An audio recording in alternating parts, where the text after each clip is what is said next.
benda paling sukar untuk didik anak jadi soleh dan solehah, ataupun perkara yang bagi ustazah paling sukar untuk wujudkan keluarga baiti jannati, ialah keupayaan kita untuk menjadi teladan kepada anak-anak kita. Itu yang paling susah. Bercakap dah banyak bercakap, nasihat dah banyak nasihat, tapi yang paling besar kesannya ialah kalau anak melihat terjemahan dan penghayatan apa yang kita cakap pada batang tubuh ibu dan ayah dia. Nabi SAW bersabda, rahimallah walidan a'ana waladahu ala birri. Allah mengasihi, merahmati ibu ayah yang membantu anaknya, menunjuk pada anaknya bagaimana untuk berbakti kepada dia. Nak tengok kat mak ayah dulu. Jadi untuk memudahkan maksud ustazah bagaimana ibu bapa jadi teladan, tuan-tuan, ustazah minta izin untuk kongsikan sebuah kisah peribadi ustazah. Ya, dan ustazah mohon ampun dengan Allah, tak suka sangat pun nak cerita pasal peribadi, tapi mudah-mudahan dapat tuan-puan fahami maksud ustazah, dan ustazah juga macam tuan-puan juga, ya, berusaha nak jadi yang lebih baik lah, ya, walaupun wallahu alam mungkin tuan-puan lebih baik daripada ustazah. Tuan-tuan dan puan-puan, satu hari tu ustazah keluar daripada rumah, masuk kereta, dah start enjin kereta, baru saya teringat laptop yang ustazah bagi anak pegang. Ustazah kata dah 2 hari tak nampak laptop tu. Masa dah start enjin kereta baru teringat. Jadi tutup balik, keluar, masuk dalam rumah dan tanya dengan anak ustazah, Kak Long, Kak Lang, tanya, mana laptop yang Umi suruh pegang? Bila tanya semua orang jadi tak tahu. Sedangkan laptop tu memang benda yang sangat penting bagi ustazah. Ustazah punya tesis yang tak siap-siap PhD tu dalam tu. Ya?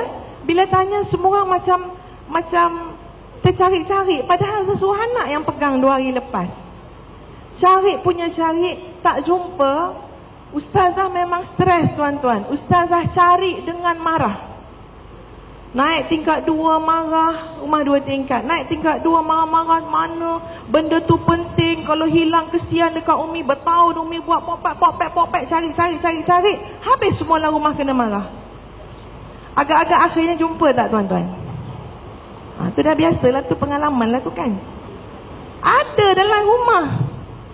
Dah puas kita marah anak-anak kita, benda tu ada, celah tangga tu ada, tak perasan ada buku-buku lain.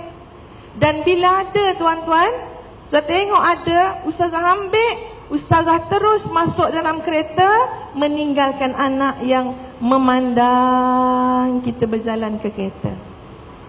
Masa tu dalam fikiran ustazah, memang anak-anak ni salah. Kita suruh amanah pegang benda yang paling berharga kita ada, tapi dia buat sambil lewa.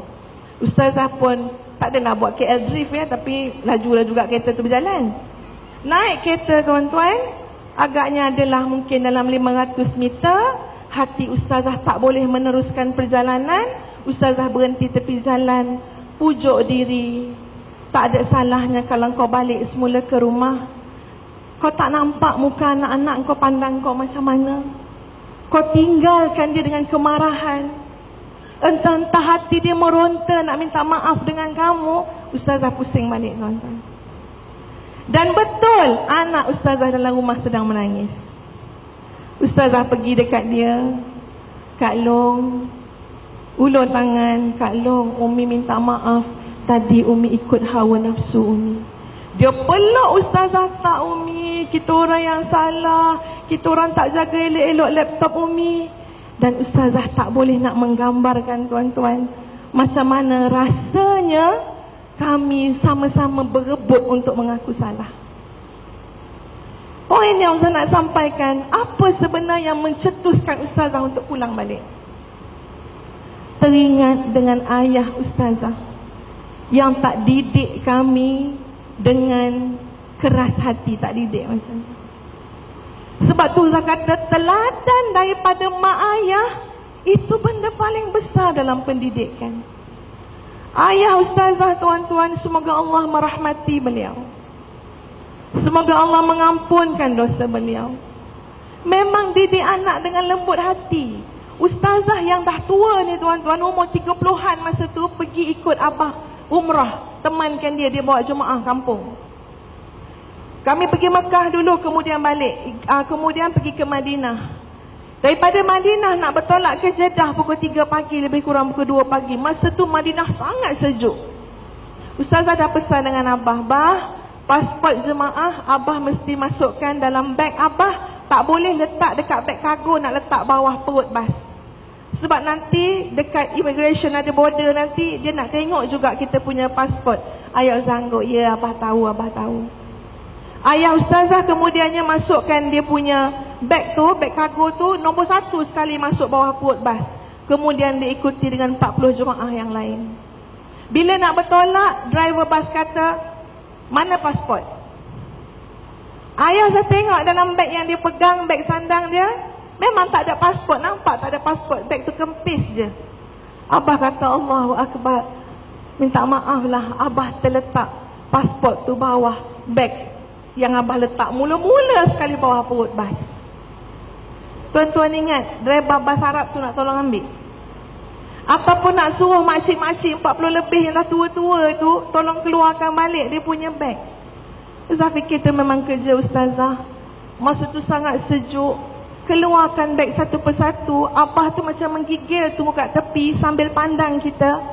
Dia pandang ustazah. Ustazah masa mencuka tuan-tuan, keluarkan beg.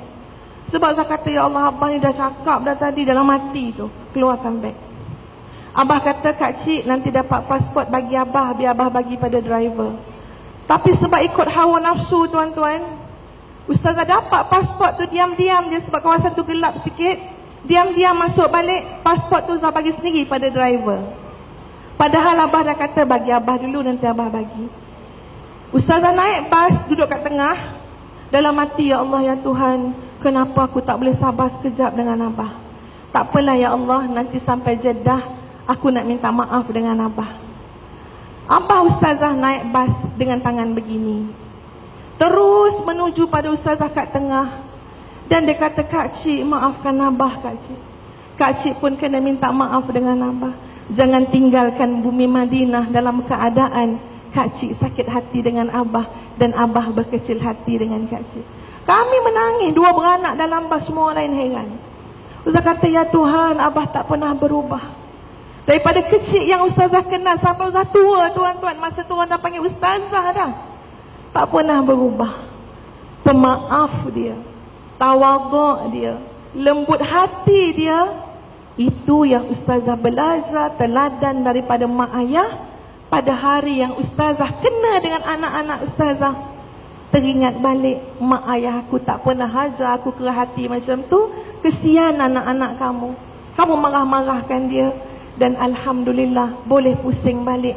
Dan benar tuan-tuan, sampai ke hari ini penghargaan daripada anak-anak, sebab dia tahu kita ibu ayah yang boleh merendah diri, mengakui kesilapan. Ya, ada masanya kita mengikut hawa nafsu dalam mendidik mereka.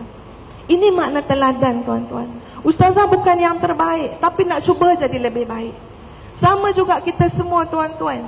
Ya, banyak sangat pada diri kita yang sebenarnya cukup-cukuplah bercakap tu, cukuplah bercakap. Penat dah anak kita dengar, anak kita nak melihat, anak kita nak tengok terjemahan keindahan agama tu pada diri kita.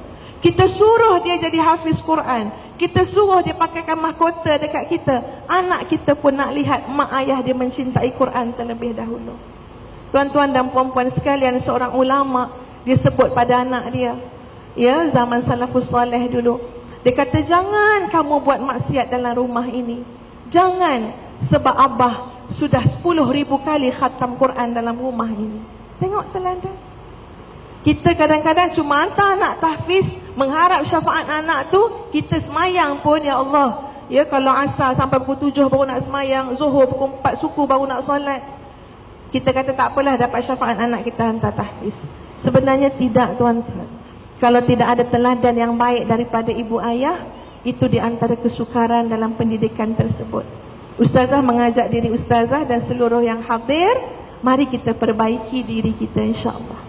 Ya, perbaiki kasih sayang kita pada anak, perbaiki hati kita, ya, perbaiki cara pendidikan kita, perbaiki solat kita. Insya-Allah, Allah janji dan jaminan Allah, kalau kita bersungguh-sungguh di jalan Allah, tinggalkan bahagian untuk Allah pula menguruskan dan merubah anak-anak kita insya-Allah. Ya, ustazah kira dengan masa yang sangat terbatas, ya, untuk kongsikan kaedah dan tip itu terlalu panjang. Ya, jadi ustazah hanya mengambil satu skop yang pada ustazah inilah cabaran untuk tuan-tuan dan puan-puan, termasuk ustazah, bagaimana kita nak menjadi orang yang benar-benar menjadi contoh dan teladan kepada anak-anak kita insya-Allah.